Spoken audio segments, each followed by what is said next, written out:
Vejam só, João 8, né, Evangelho de João, capítulo 8, versículo 4 e 5. Embora eu vou ler um pouco antes, na medida que a gente vai fazer a exposição, eu vou lendo os outros textos também, tá? Mas eu vou ler do 1 até o 5, tá? Para a gente poder ter uma ideia do contexto, né, do que estava acontecendo, do que aconteceu. Jesus, entretanto, foi Monte das Oliveiras, né? Era a época da festa dos tabernáculos. Eu vou explicar o que festa era essa. Jesus foi ao Monte das Oliveiras de madrugada, voltou novamente para o templo e todo o povo ia ter com ele. Então isso foi de manhã, né? E de madrugada, ou seja, logo cedo, né? Ele foi para o templo para orar e para ensinar, né? E as pessoas iam ter com ele. E assentando, ele os ensinava. Os escribas e fariseus trouxeram à sua presença uma mulher surpreendida em adultério e fazendo-a ficar de pé no meio de todos. Disseram a Jesus: Mestre, esta mulher foi apanhada em flagrante adultério. E na lei nos mandou Moisés que tais mulheres sejam apedrejadas. Tu, pois, que dizes? Esse, esse texto é muito conhecido. Essa cena já foi retratada em filmes, né?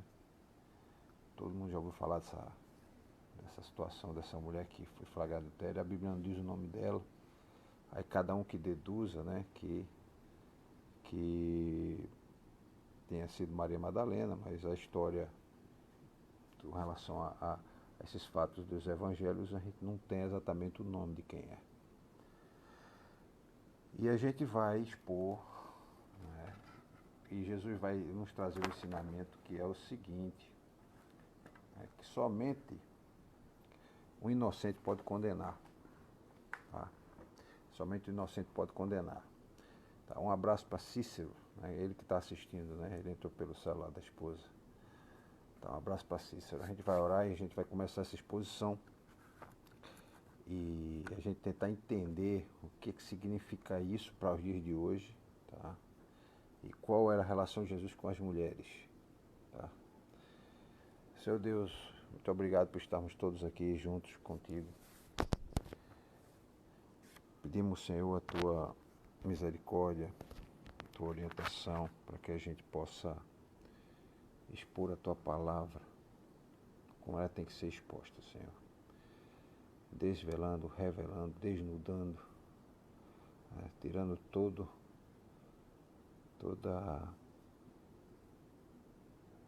qualquer coisa que possa nos impedir de entender, né? Até a mais tênue neblina, Senhor, que nos encobre, nos faz entender a tua palavra por meio do teu Espírito Santo. É isso que eu te peço em nome de Jesus, amém. Então vejam só, Jesus, ele provavelmente foi, de todas as pessoas que estavam ali em Jerusalém, né, ele foi um dos únicos homens que ele não tinha casa, tá? Não tinha um lar específico, ou seja, um lar dele, uma casa que ele dizia, essa casa é minha, né? A gente vai ver em Lucas que ele diz assim, que o Filho do Homem não tem onde reclinar a cabeça, né? E Jesus aqui, à noite, foi para o Monte das Oliveiras, né? Ele foi para o Monte das Oliveiras e era a época da festa dos tabernáculos. Essa festa, eu vou adiantar só um pouco, mas ela representava a comemoração da libertação, da saída, né, dos judeus do Egito e a peregrinação no deserto. E tabernáculo significa tenda, ou seja, eles dormiam em tendas feitas por palhas. E nessa época, durante uma semana, eles todos ficavam dormindo ao relento praticamente, para relembrar essa situação que eles passaram, né? Então eu imagino que muitos tinham suas casas, tá? E muitos voltavam para casa, né? Voltaram para suas casas, tá? Tanto que o texto anterior diz aqui, né, que Jesus estava na Galileia, ele diz que ele é a fonte da água da vida, ensina, né, a todos eles e no final diz aqui, e cada um foi para a sua casa. Jesus, entretanto, foi para o Monte das Oliveiras, né? Ou seja, cada um foi embora para a sua casa, Jesus foi para o Monte das Oliveiras. Então, as pessoas quando voltavam para casa provavelmente iam conversar, né, com seus companheiros, suas esposas, com filhos, né? Mas Jesus, ele foi para o Monte das Oliveiras conversar com o pai dele, né? Conversar com o próprio pai, né? E no Monte das Oliveiras, ele, nessa relação que ele tinha íntima com Deus, ele provavelmente foi lá aconselhar-se também, né? Conversar com o pai. E diferente das pessoas que iam conversar, como diria ele mesmo quando disse a Pedro que não foi carne e sangue que revelou a sua divindade, na divindade de Jesus a Pedro. Então ele foi conversar com o pai e as pessoas iam para suas casas, né? E o interessante é que Jesus foi para uma das oliveiras e aquele local é bem emblemático porque dali a alguns dias, né, nesse mesmo lugar, Jesus ia suar gotas de sangue, tá? Jesus iria suar gotas de sangue e naquela luta, né, que ele teve, naquele embate que ele teve com o próprio projeto, né, de Deus, de ele vir para redimir a humanidade. E Jesus vai nessa luta, né, contra todas as forças do mal e formas de mal, né? Nesse período que a gente está falando, eu tinha dito adiante antes, né, que era o período da época da festa dos tabernáculos, ou festa da colheita, tá? E tabernáculo significa cabana, tá? Ou abrigo temporário e muito rústico. Na verdade, é praticamente 4 estacas e um suporte em cima para colocar as palhas, né, de árvores, né, galhos de árvores com folhas, para amenizar tanto o sol, né, do deserto, como um pouco do frio da noite, né, o sereno, né, não bater nas pessoas. Então as pessoas dormiam ao relento, tá? Então essa festa servia para relembrar a peregrinação dos judeus pelo deserto, né? E o sustento dado por Deus nesse período, tá? Isso está relatado lá em Êxodo, essa festa, tá? Ela durava uma semana e todos eles, grande parte deles, habitavam em tendas, tá? Por isso Jesus foi para uma das oliveiras, provavelmente dormir um pouco debaixo de uma oliveira, né? Aquelas árvores seculares. Então, esse período era um período de regozijo, né? De ações de graças, de agradecimento, né? de agradecer, né, pelo que tinham passado e estavam todos ali confluindo para Jerusalém, né? Então, essa confluência de pessoas trazia gente de todos os lugares.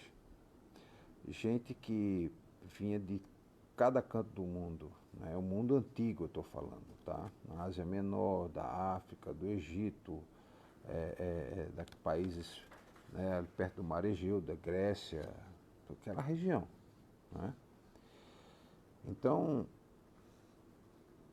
tudo isso fazia o quê? Fazia com que as pessoas revissem amigos, revissem familiares, parentes distantes, né?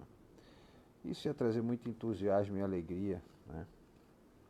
Também, era um momento de festa também, tá? Além de orações, né, e lazer, né? Um pouco de lazer também.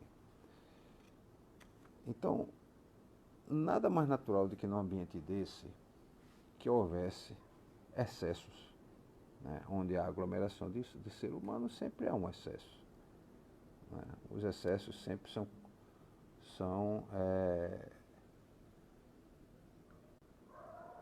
há excessos e as pessoas muitas vezes se aglomeram, né? E os excessos, na maioria das vezes, são causados quando há um agrupamento de pessoas, né? E até mesmo confusão também, né? Então, chegou a noite e cada um foi para sua casa, ou seja, cada um foi para sua tenda, ou para sua cabana, vamos dizer assim, e outros foram para suas casas, né? Mas na manhã seguinte, aí diz aqui, Jesus, entretanto, foi para o Monte das Oliveiras, né, de madrugada, e ele de madrugada, aliás, foi à noite e de madrugada voltou para o templo, tá? E acredito que essa ida para o Monte das Oliveiras, tá, é quando o sol se põe, tá? Não havia luz artificial como temos hoje, né? E às vezes a gente vai até tarde, né? Quando o sol começava a se pôr, volta das 6 da tarde, 6 e pouco, né? Então as pessoas já iam se recolher, tá? Não havia luz natural, artificial. E de madrugada, logo nos primeiros raios de sol, as pessoas se levantavam, tá? Ou até um pouco antes, né? Mas aí os primeiros raios de sol as pessoas saíam para trabalhar, ou seja, aproveitavam o máximo da luz natural. Então Jesus foi para onde? Jesus vai para o templo, né? Foi para o templo ensinar, né?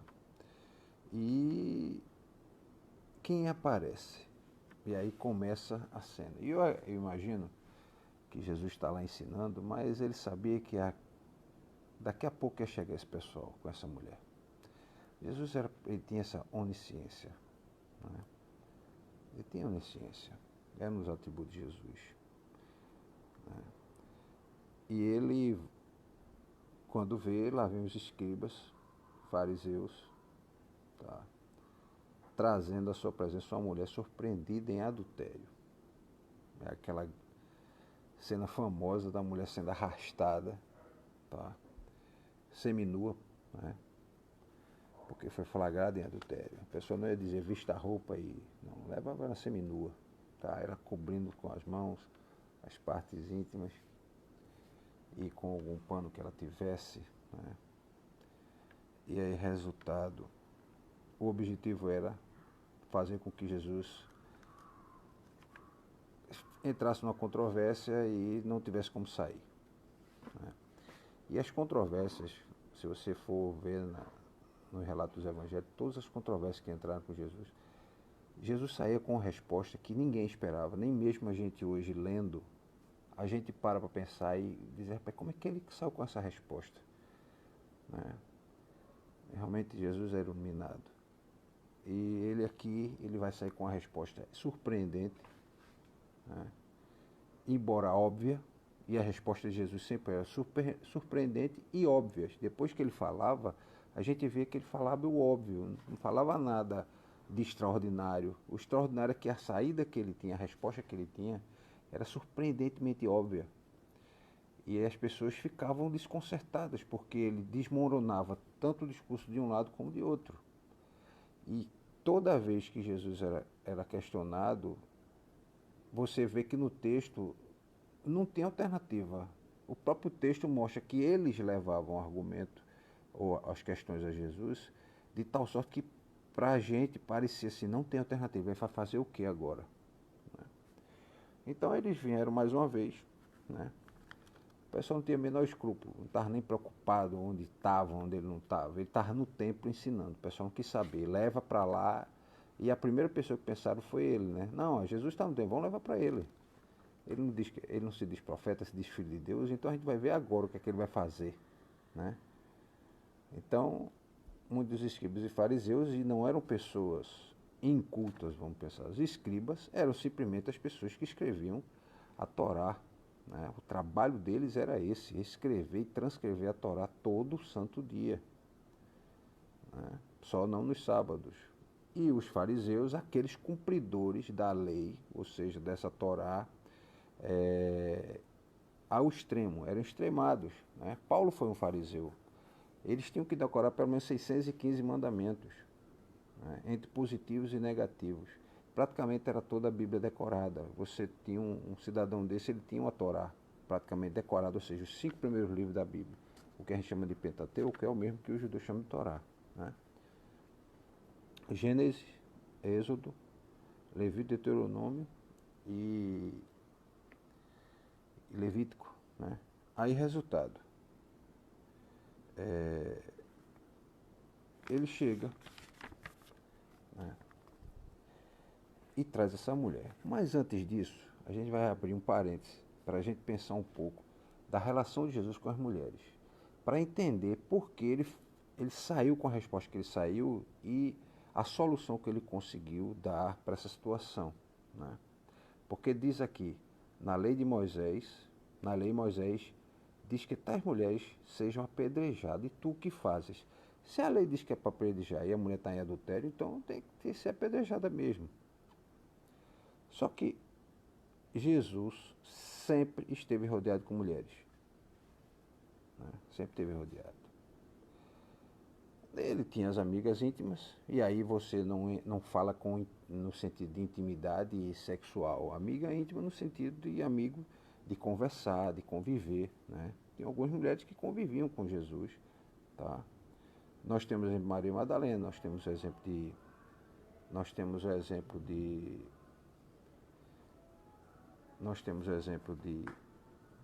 de Marta, né? De Maria, que eram de Betânia, as irmãs de Lázaro. Eram amigas, né? Eram amigas de Jesus, tá? Jesus também foi rodeado por mulheres que seguiam ele, né? Como Salomé, por exemplo, né? E Salomé era mãe de uma família de pescadores. Mãe de uma família de pescadores, né? Era mãe de uma família de pescadores. Então veja só, além disso, nós temos mulheres que eram enfermas, que foram até Jesus e ele tratou com muita dignidade, e prostitutas, né? A gente vai ter casos de mulher que enxugava e beijava os pés de Jesus com as próprias lágrimas. Então, Jesus sempre esteve rodeado por mulheres, né? É porque quando a gente fala isso hoje, parece mais que havia uma relação um pouco, entre aspas, promíscua, né? Se é que havia interesse sexual. Não, na verdade eram seguidoras, eram discípulas, eram mulheres que admiravam o trabalho de Jesus, mulheres que até apoiavam financeiramente Jesus. Muita gente pode até achar estranho, né? As maiores mantenedoras de Jesus eram mulheres. E os evangelhos mostram o quê? Primeira coisa que a gente vai questionar: o que é que essas mulheres viam em Jesus, né? Por que Jesus atraía tanto as mulheres, o olhar das mulheres? Tá. Primeiro, o que a gente começa a entender pelos relatos bíblicos, que Jesus tratava as mulheres com ternura, tá?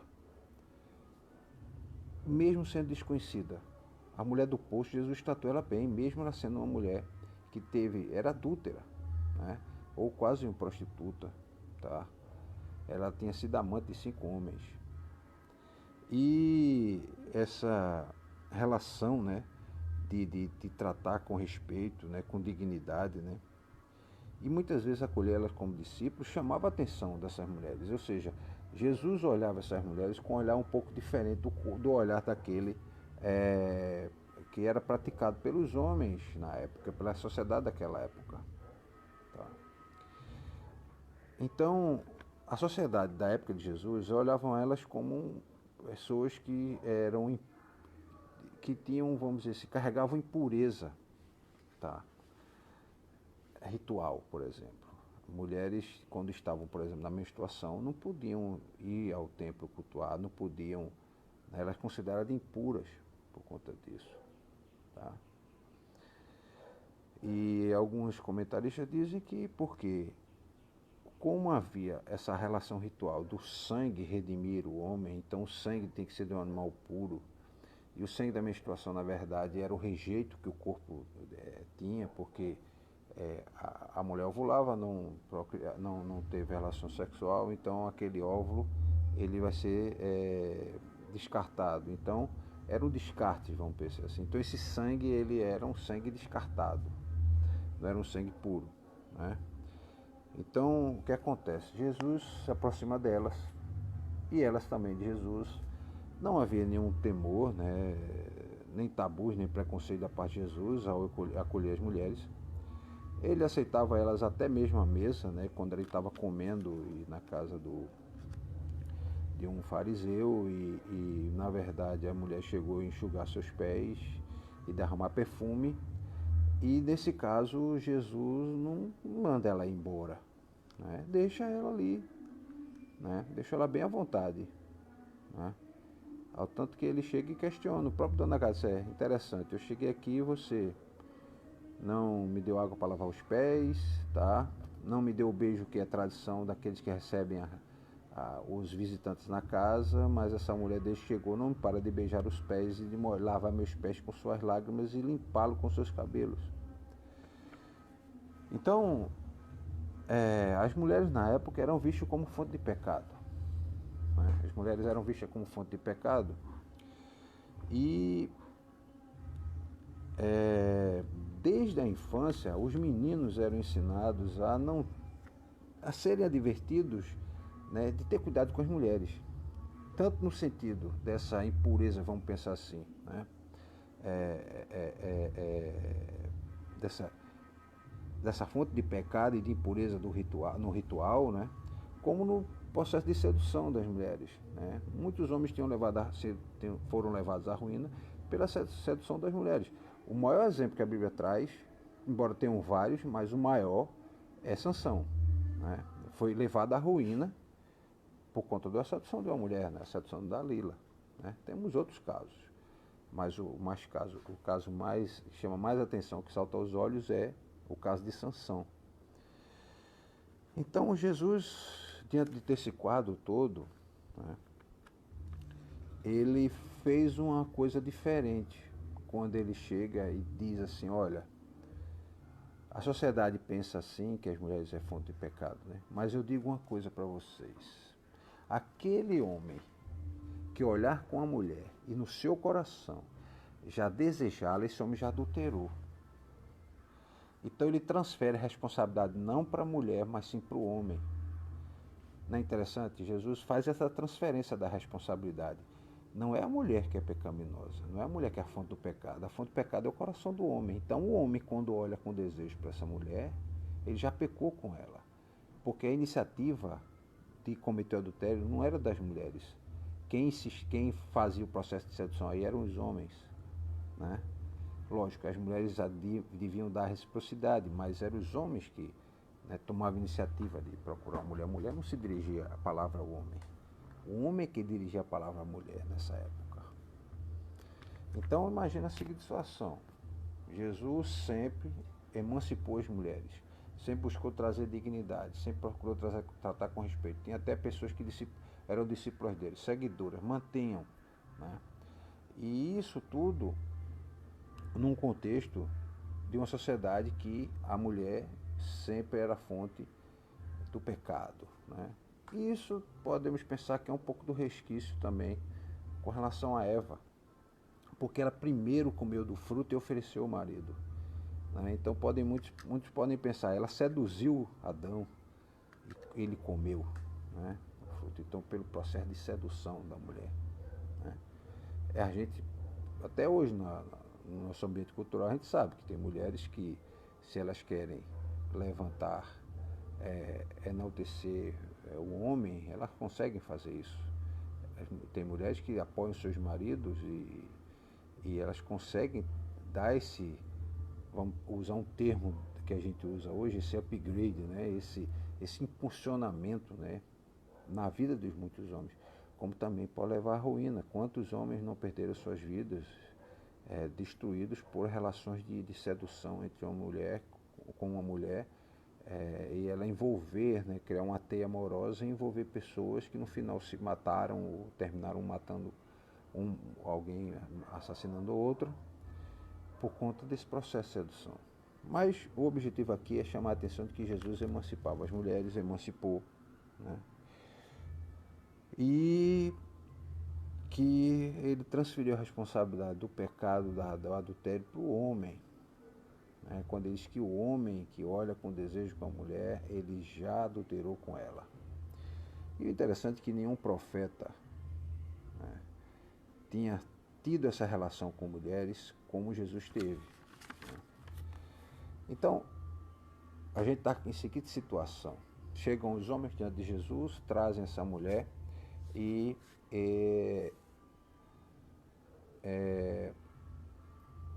dizendo que ela foi flagrada de adultério. O que fazer agora? O que é que a gente vai fazer agora? O que é que devemos fazer, Jesus? Ou seja, o que tu pois, tu dizes, Jesus? Jesus, o que tu dizes? O que é que tu vai fazer? Qual é a solução que você vai dar agora para essa mulher que está flagrada em adultério?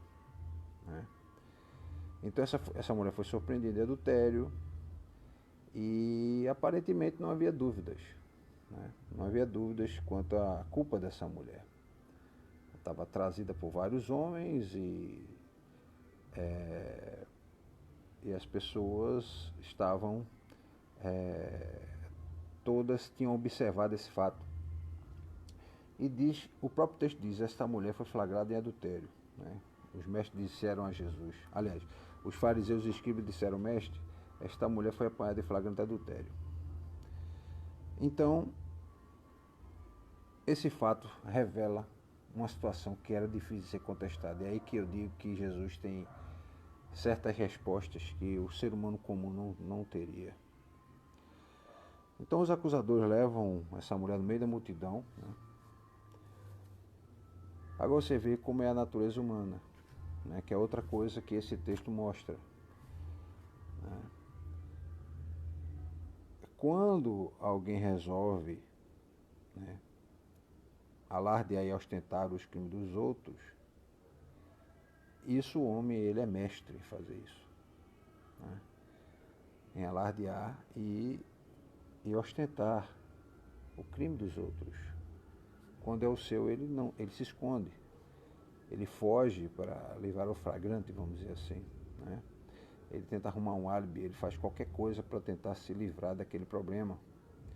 Mas quando é para acusar o outro, ele é mestre em fazer isso. Isso faz parte da natureza humana.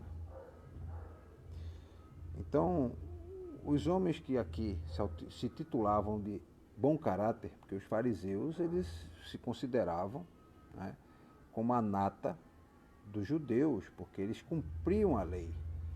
Eles cumpriam ipsilíteres, eles eram o que a gente chama hoje de literalistas. Vamos cumprir a lei de forma literal.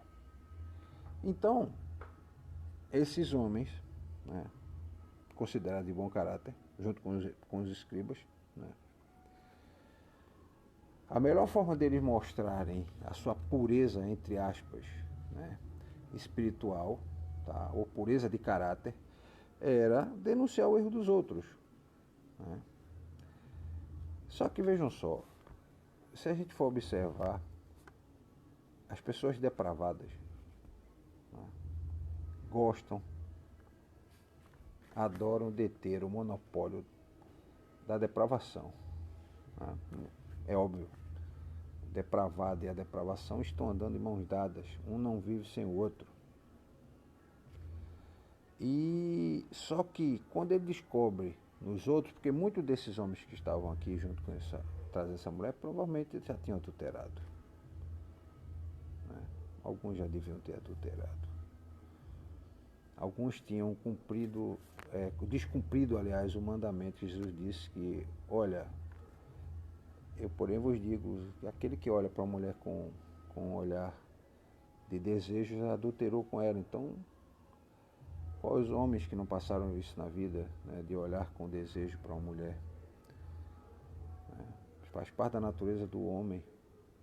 E se você for para andar nas ruas, você vê o tempo todo os homens olhando para as mulheres. E hoje diminui um pouco mais as cantadas, que a gente fala, Hoje já está tendo uma certa conotação de importunação sexual. E resultado, Jesus mostra que aqueles que condenam, condenam aquilo que eles experimentam ou experimentaram. Interessante que na época não existia site de fofoca, não existia revista de fofoca, não existia programa de TV de fofoca, mas difamadores haviam. Difamadores havia. E esses homens eram difamadores também. mesmo ela tendo sido flagrada, falta um detalhe. Cadê o adúltero? Só adultério se houver duas pessoas, no caso aqui, né? Quando há o que a gente chama no direito de conjunção carnal. Então, cadê o adúltero? Ele não foi trazido, né? Mas a mulher foi. E está errado, porque na lei tinha que trazer os dois tinham que ser apedrejados. Tá? Mas Jesus foi pego uma situação de surpresa, entre aspas, né? Porque Jesus nunca era surpreendido, mas para as pessoas que estavam ali, aquele é um momento de surpresa. E eles estavam certos de que Jesus iria ordenar apedrejar aquela mulher, né, por adultério, né?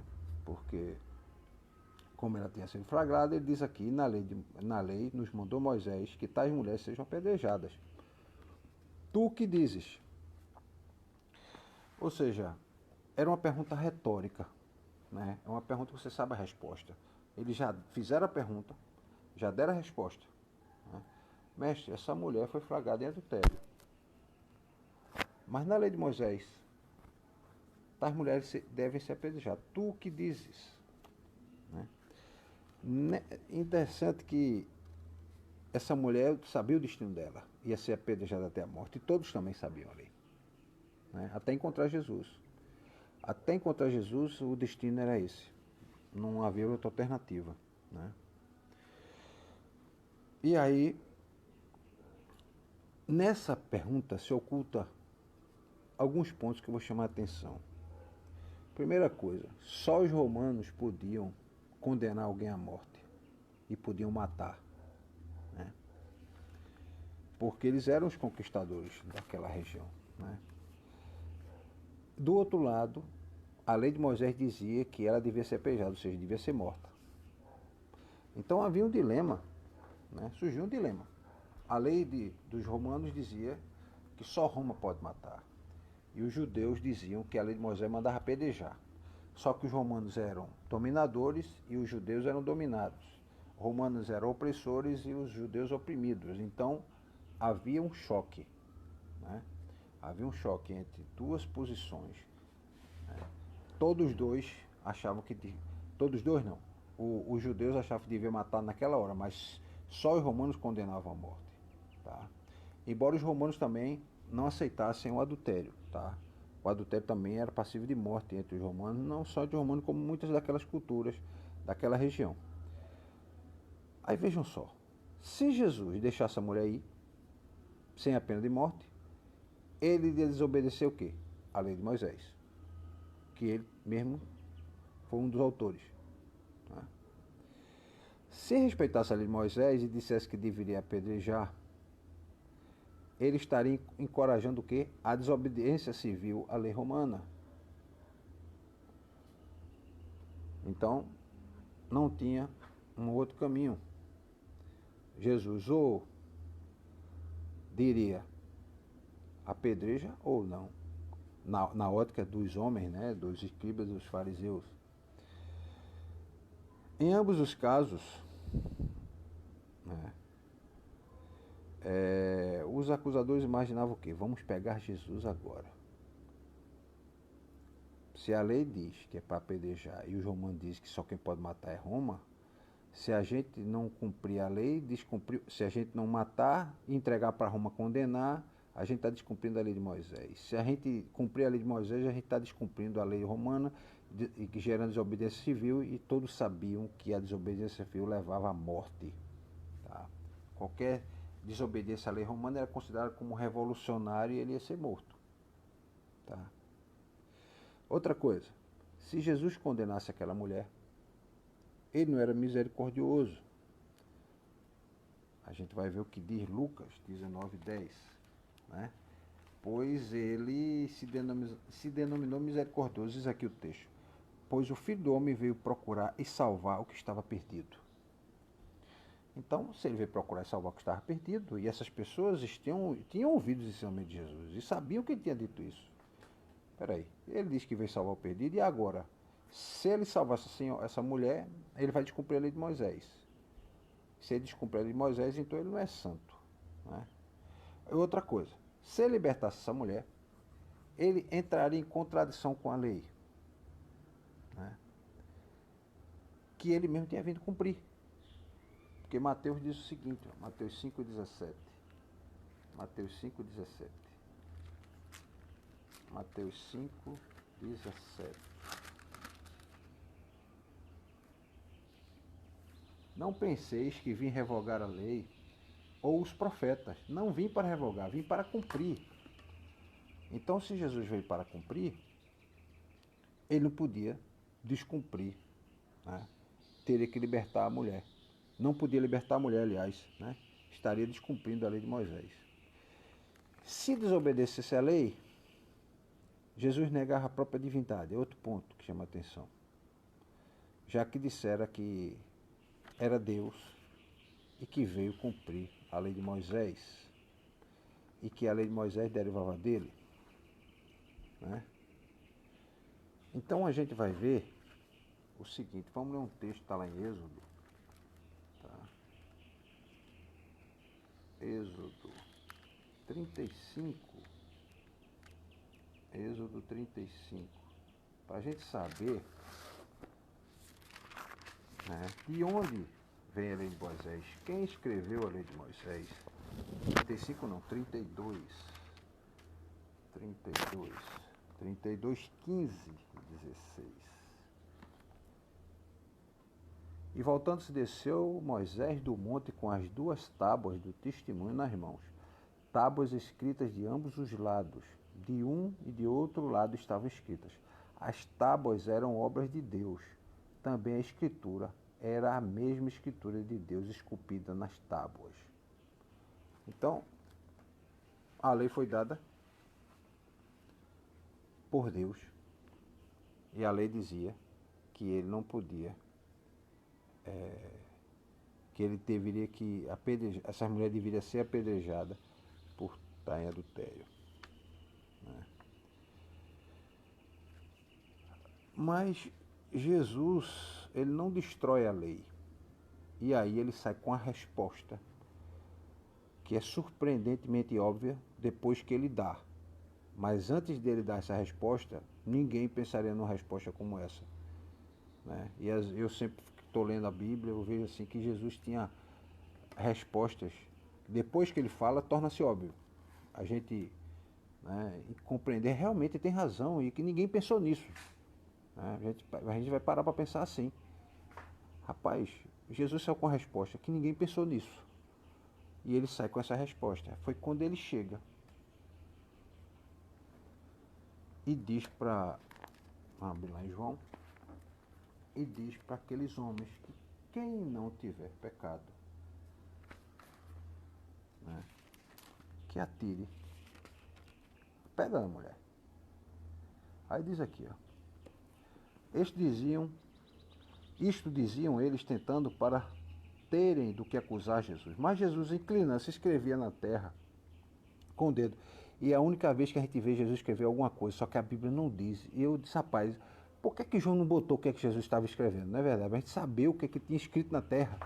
Aí desenhou alguma coisa. Jesus não deixou nada escrito. E ele aqui diz, não, Jesus escrevia na terra com o dedo. Como insistissem na pergunta, Jesus se levantou e lhe disse, pronto. E eles perguntaram, não foi uma vez nem duas, não estava insistindo. E aí? O que é que ele vai fazer? E todo mundo estava com a pedra na mão, viu? E outra coisa, as pedras eram gradativas.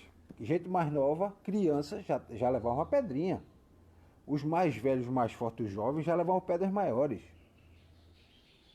Aí Jesus sai com a seguinte resposta: aquele que dentre vós estiver sem pecado, seja o primeiro que lhe atire a pedra. Mas me diga uma coisa. Essa resposta não é óbvia. Porque todos eram pecadores. Mas ninguém pensou nisso. E realmente, rapaz, realmente todo mundo é pecador. Ou seja, Jesus não disse que era contra a lei, não disse que era a favor da lei, não era contra Roma, nem era a favor de Roma. Simplesmente transferiu. E outra coisa, toda vez que ele responde, ele transfere a responsabilidade para quem está perguntando. Ele não dá a resposta. Ele dá uma resposta, mas quem toma a atitude de agir é quem perguntou. Porque aqui era para acontecer o quê? Jesus ia tirar a pedra, porque ele não tinha pecado. Ele era o único que podia tirar a pedra dessa mulher.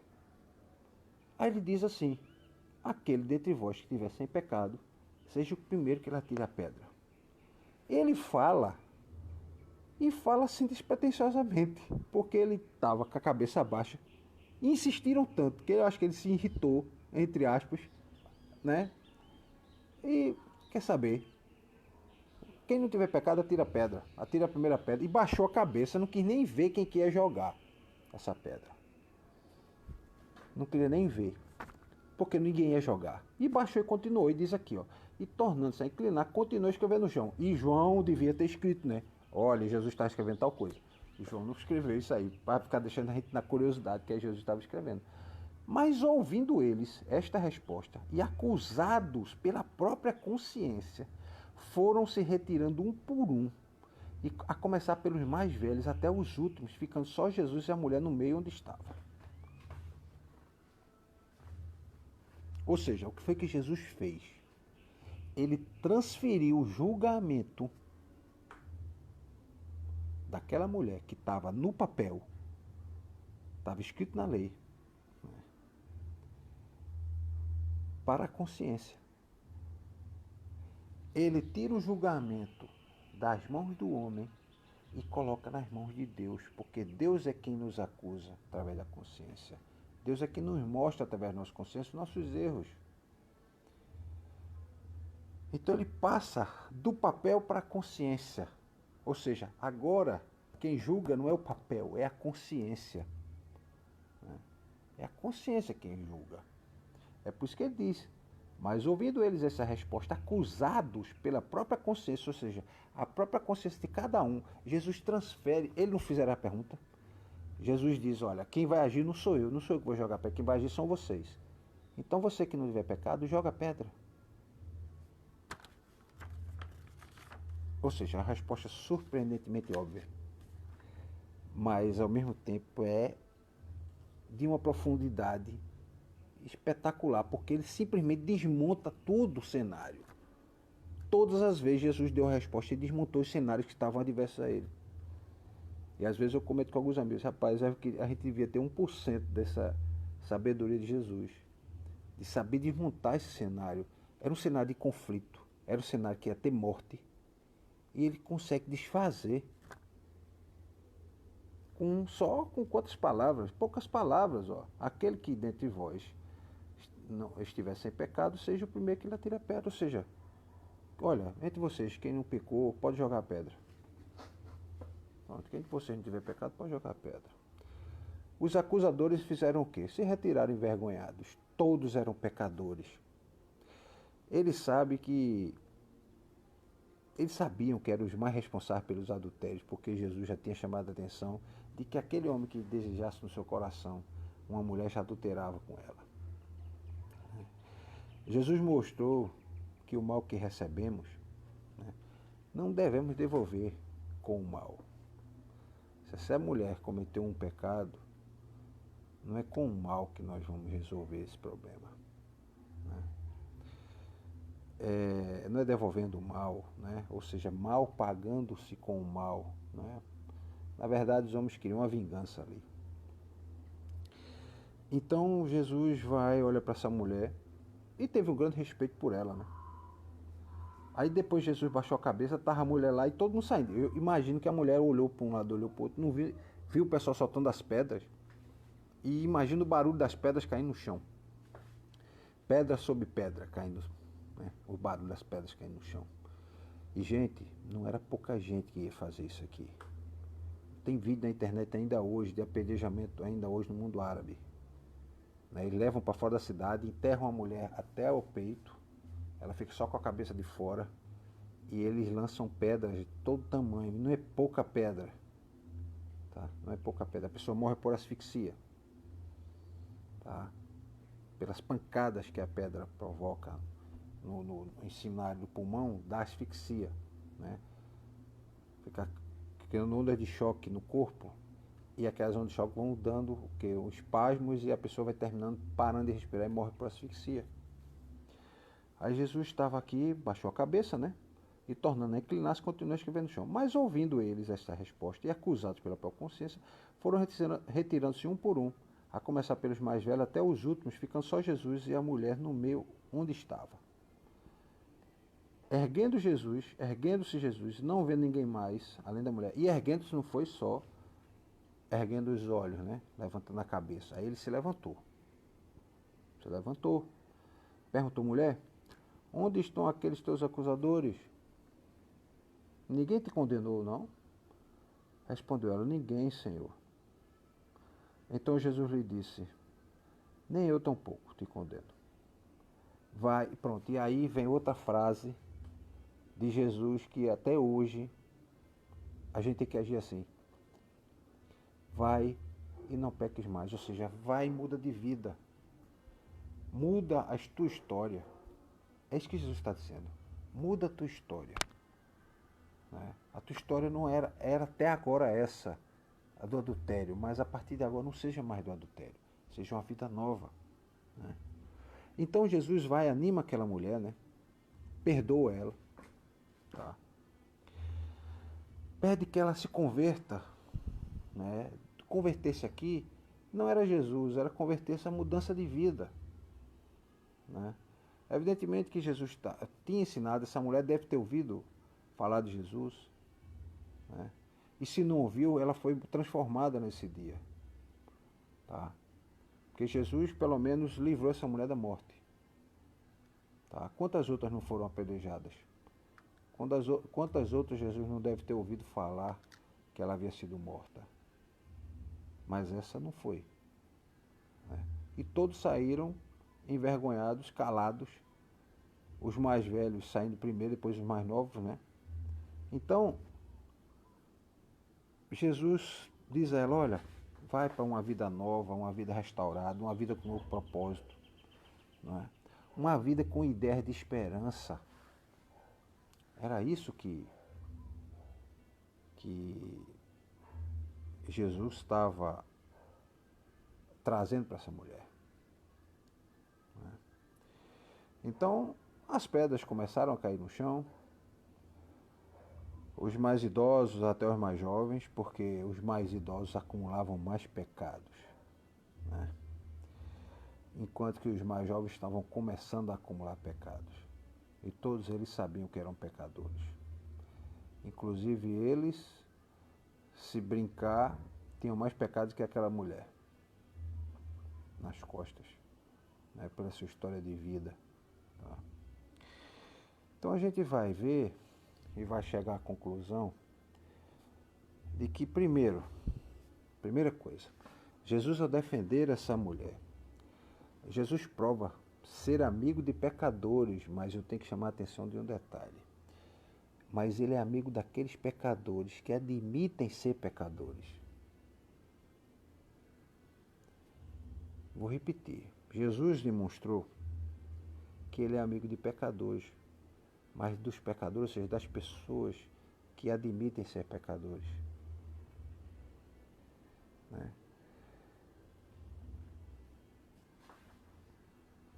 Jesus também mostrou a hipocrisia, desmascarou a hipocrisia social naquela época, né? Naquele momento ali.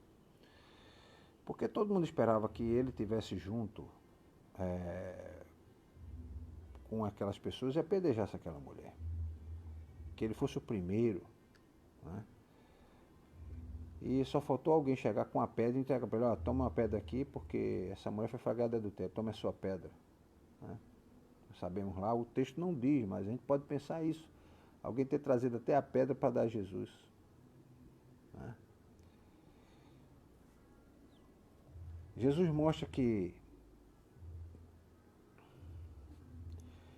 as atitudes, né, que favorecem a discriminação, a desqualificação das mulheres, não faz parte do seu evangelho. Né? A mulher foi encontrada em adultério, mas ela foi liberta pelo amor de Cristo. né? E isso nos dias de hoje é importante, que a gente tem uma onda de feminicídio muito grande aqui no Brasil, não só no Brasil como no mundo todo, né? As mulheres sofrem muito com relação à violência dos homens. Até porque os homens são bem mais fortes, né? Eu sempre comento para minha esposa, eu digo, olha, uma mulher nunca vai conseguir se contrapor a um homem pela força física, né? E a gente precisa emancipar essas mulheres, né? Aos amigos que estão no Instagram, temos 1 minuto e meio e eu vou. Já estou no final, né? Praticamente tem mais um ponto só para expor, mas vocês não vão perder muito, não. E depois eu vou publicar no, no grupo lá, né? Que vocês fazem parte, tá? E a igreja hoje precisa reagir, né? Para sair dessa incapacidade, né? De captar o sofrimento injusto que muitas vezes as mulheres sofrem. A igreja precisa reagir para isso, de observar esse sentimento, né, de observar essa dificuldade que as mulheres passam. A igreja não pode estar de olhos fechados. Mesmo dentro da igreja, às vezes existem homens que agridem as mulheres, maridos que agridem as suas esposas. E isso fica todo mundo calado, né? E a gente tem que lutar para que isso não aconteça, não se repita, tá? E também no meio onde ela está instalada a igreja. Tá? Então Jesus passa uma mensagem de salvação, né? Quando ninguém nos compreende, onde todos condenam, onde estamos perdidos, onde não sabemos a quem recorrer, podemos com certeza, né, entender que Deus surpreende, né? Deus nos compreende, aliás, e compreende a fragilidade do, do pecado. Jesus mostra que a mulher adúltera não precisava de pedras, né? Mas de quem a ajudasse a levantar, tá? Essa é a exposição de hoje, gente. Eu vou depois colocar no grupo. Se você tiver vontade que eu acrescente você, adicione você no grupo para receber os vídeos, mande lá no Facebook ou no Instagram o teu telefone, eu adiciono, tá? Porque eu montei um grupo para eu poder mandar as mensagens, para facilitar até para mim também, porque eu quando mandar para um, mando para todo mundo, né? Já tem umas 50 pessoas mais ou menos. Se você quer receber as mensagens, você manda teu telefone, eu acrescento pelo WhatsApp, e aí você vai receber essas mensagens, tá? Um abraço a todos, eu vou orar e a gente vai encerrar por hoje, já são 11h07, as pessoas poderem preparar seu almoço. À noite a gente vai ter a live, mas vai ser direto da igreja, tá? Então vocês vão poder assistir direto da igreja lá. E a gente vai estar à noite a partir das 7h, 7h10, eu devo estar fazendo a live. Mas eu aviso na hora que for fazer, tá? Eu mando um aviso, tá certo? Com o amor de Deus, nosso Pai, que a graça do nosso Senhor e Salvador Jesus Cristo e que as consolações do Divino Espírito Santo estejam com todos esses irmãos e amigos e todo o povo de Deus na face da terra, hoje e para todo sempre. Amém. Amém. Um abraço, irmão Pedro. O irmão Pedro estava lá no outro, né? E conseguiu entrar pelo Facebook, tá? Irmão Pedro, se quiser aparecer à noite lá, será bem-vindo, tá? Usando máscara. Tem bastante espaço na igreja, está indo uma média de 5, 6 pessoas, tá? Então os irmãos, se terem vontade de ir, podem ir, serão muito bem recebidos, tá? Um abraço a todos.